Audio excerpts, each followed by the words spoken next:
You're at your favorite sushi spot. You mix that green paste into soy sauce, take a bite, and feel that fiery, nose-clearing burn. But here's the twist. What you just ate was most likely not real wasabi. Real wasabi is rare and demanding. It needs cold mountain water, deep shade, and nearly 2 years to grow. That's why it can cost around $113 per pound, far too pricey for most restaurants. So, what are you actually eating with your sushi? And who's growing the real stuff? Let's go behind the scenes to discover how wasabi is really made. Real wasabi comes from a plant called Wasabi japonica, a member of the same family that includes mustard, horseradish, and cabbage. But unlike its relatives, wasabi is extremely particular about where it grows. Wasabi japonica thrives along cold, clear mountain streams in Japan. It needs consistently cool temperatures, flowing water, and just the right amount of shade. These conditions are so specific that the plant struggles to survive almost anywhere else naturally. The part we eat is called the rhizome, a thick, knobby stem that grows partially underground. It looks a bit like ginger root, but inside it's bright green. To prepare it, the rhizome is grated against a rough surface that breaks down the plant's cells and releases its distinctive flavor. And that flavor is what makes real wasabi so different. It's fresh, slightly sweet, with a sharp heat that travels up your nose rather than burning your tongue. The sensation is intense, but brief.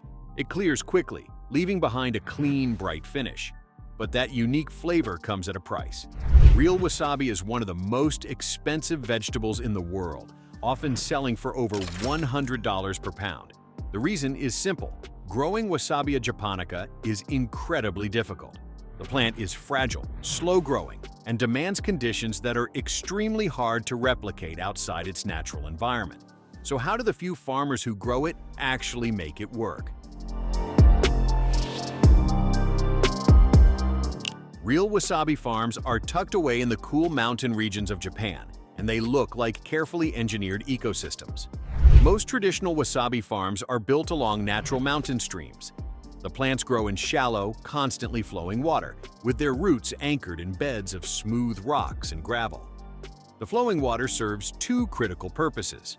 First, it keeps the roots cool, maintaining temperatures between 8 and 18 degrees Celsius, 46 to 64 degrees Fahrenheit throughout the year.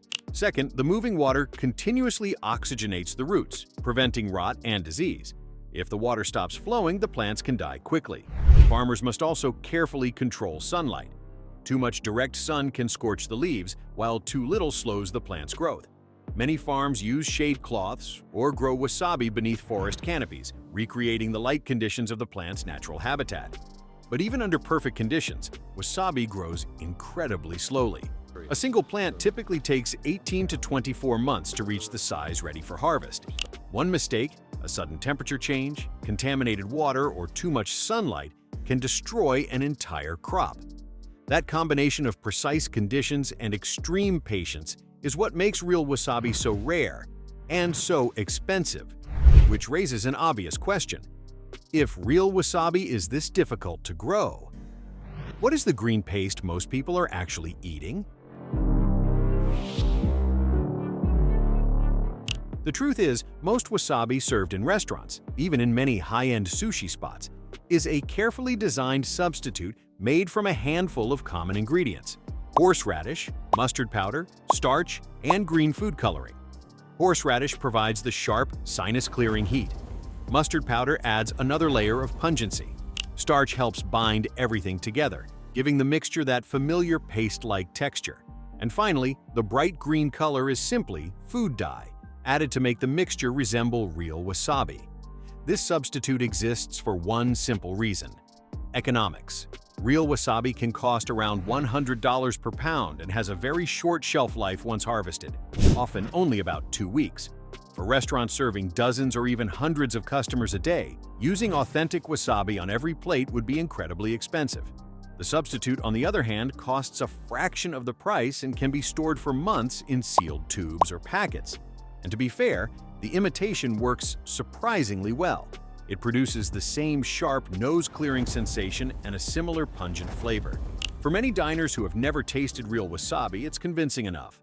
This imitation is produced on a massive industrial scale, manufactured in factories, packaged into tubes and pouches, and shipped to sushi restaurants all over the world. So, how exactly is that bright green paste made? The production of imitation wasabi begins with horseradish, and a lot of it. Horseradish roots arrive at processing facilities from farms around the world. They are first washed, peeled, and inspected. Damaged pieces are removed before moving to the next stage.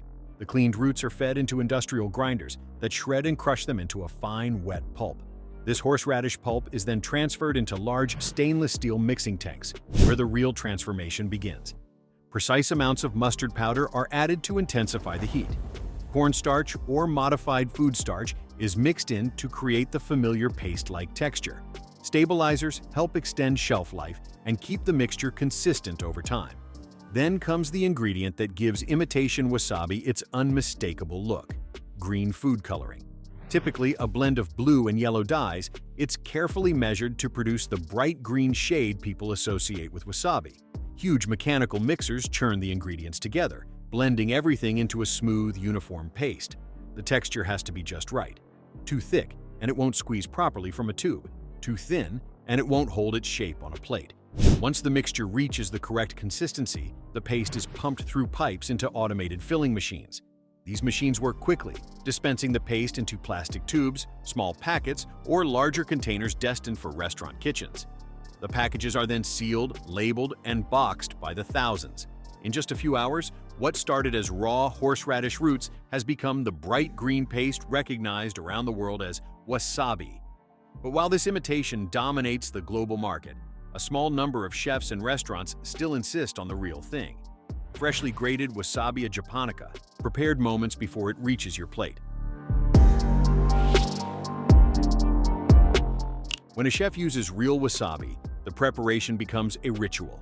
The wasabi rhizome is grated fresh, usually just minutes before it reaches the customer. Traditionally, chefs use a tool called an oroshigane, a flat grater covered in fine shark skin. The rough texture of the skin is ideal for breaking down the fibrous rhizome into a smooth, delicate paste. As the chef grates the wasabi in slow, circular motions, the plant's cells rupture, releasing enzymes that create the compounds responsible for that sharp, sinus-clearing sensation. The resulting paste is bright green and almost creamy, with a delicate, complex flavor. The heat arrives quickly but fades just as fast, clearing from your palate within seconds and leaving behind a subtle sweetness. But there's a catch. That freshness doesn't last. Within 15 to 20 minutes, the volatile compounds begin to break down and the flavor starts to fade. That's why chefs prepare real wasabi only when it's needed. It's a stark contrast to the mass-produced paste sitting in tubes on grocery store shelves. One is a living ingredient prepared with care, the other a shelf-stable imitation designed for convenience. So there you have it, the truth behind wasabi. Real wasabi is a rare, delicate plant that takes nearly 2 years to grow in cold mountain streams. When it's finally harvested, it's grated fresh and delivers a clean, fleeting heat, unlike anything else. The green paste most of us know is a clever substitute made from horseradish, mustard, and food coloring, produced in factories and shipped to restaurants around the world. Both have their place. One is a luxury found in a handful of sushi bars. The other makes that familiar kick accessible to millions of people. But they're definitely not the same thing. Have you ever actually tried real wasabi? If you have, how did it compare to the version that comes in a tube? Let us know in the comments.